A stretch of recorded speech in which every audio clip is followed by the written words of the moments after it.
Le gaz propane est au cœur de la vie du camping, si je dirais, moderne. Avant ça, on fonctionnait avec des feux de camp, mais depuis plusieurs années, là, tout fonctionne au propane, sur la majorité des véhicules.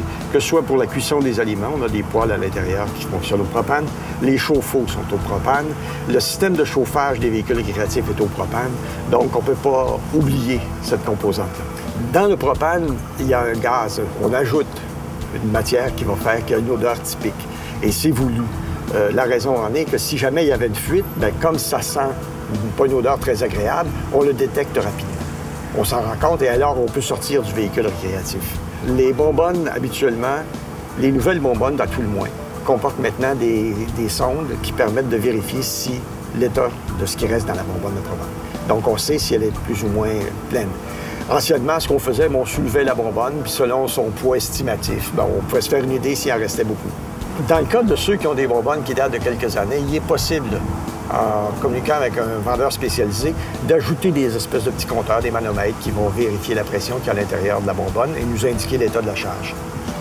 Le remplissage des bonbonnes de propane doit toujours se faire par une personne autorisée.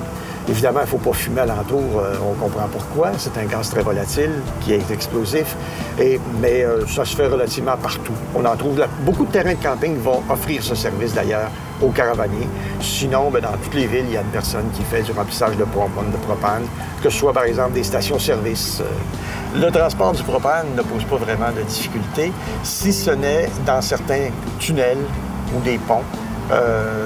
Des endroits spécifiques. Exemple, on ne peut pas prendre le pont-tunnel si on a trop d'eau de propane dans son véhicule.